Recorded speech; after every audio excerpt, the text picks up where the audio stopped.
नमस्कार मित्रों। आज मैं आपको एक ऐसे विज्ञान के बारे में बताने वाली हूँ जो हमारे मनुष्य जीवन के लिए बहुत इम्पॉर्टेंट है, जिसकी ओर अगर हमको कुछ ज्ञान हो जाए जिसके बारे में, तो हमारा जीवन बहुत अच्छा बन सकता है।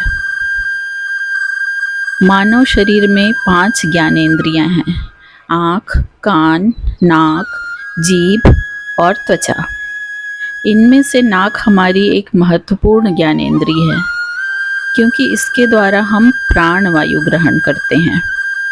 वायु के रूप में नाक के छिद्रों से ग्रहण की जाने वाली श्वास ही प्राणवायु है, जिसके द्वारा मनुष्य का जीवन चलता है, और इसी श्वास को स्वर कहा जाता है। इस स्वर के चलने की क्रिया को समझना एक विज्ञान को समझना है। स्वर विज्ञान को समझना बहुत आसान है। जो इसे समझ ले वो अपने जीवन को बेहतर बना सकता है, क्योंकि मनुष्य जीवन का आधार श्वास यानी स्वर है। इस रहस्य को शिव जी ने माता पार्वती को समझाया था। केवल श्वास की गति एवं दिशा के ज्ञान से और इसके प्रयोग से हम जीवन में बहुत कुछ पा सकते हैं। हमारे शरीर में 3 स्वर होते हैं: सूर्य, चंद्र और सुषुम्ना। सूर्य स्वर पुरुष प्रधान माना जाता है। यह नाक के दाहिनी ओर से चलता है।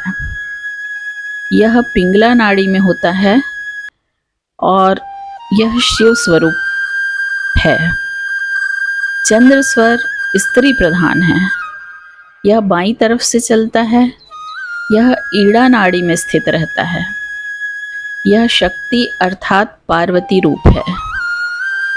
जो स्वर दोनों ओर से निकलता है वह सुषुम्ना स्वर या सुषुम्ना नाड़ी कहलाता है। यह मध्य में स्थित रहता है। अब सवाल यह है कि हम कैसे पहचानें कि हमारा कौन सा स्वर चल रहा है।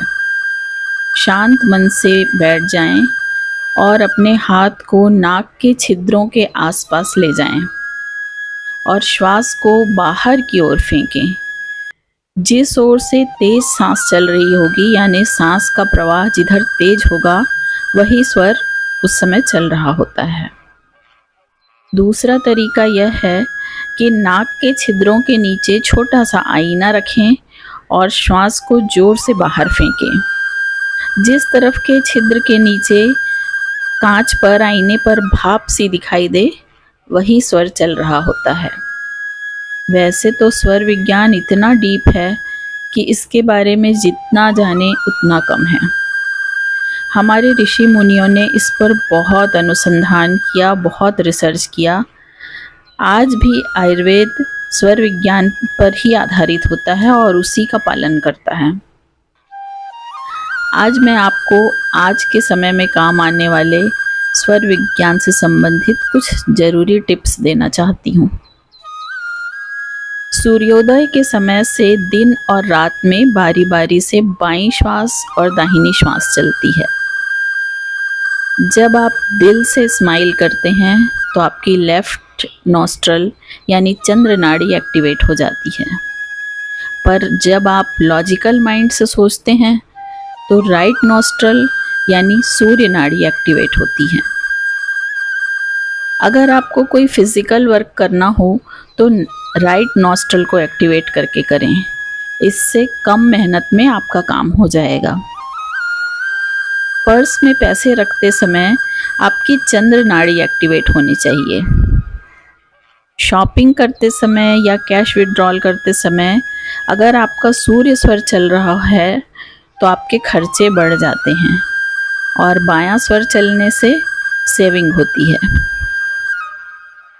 वरमाला पहनाते समय लेफ्ट नॉस्ट्रल यानी चंद्र नाड़ी को एक्टिवेट करें तो दाम्पत्य जीवन मधुर होगा।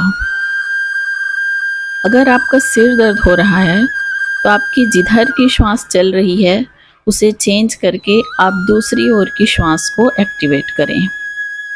अगर एक बार में ठीक नहीं हुआ तो थोड़ी थोड़ी देर के अंतर से 2-3 बार कोशिश करें। आपका सिर दर्द ठीक हो जाएगा।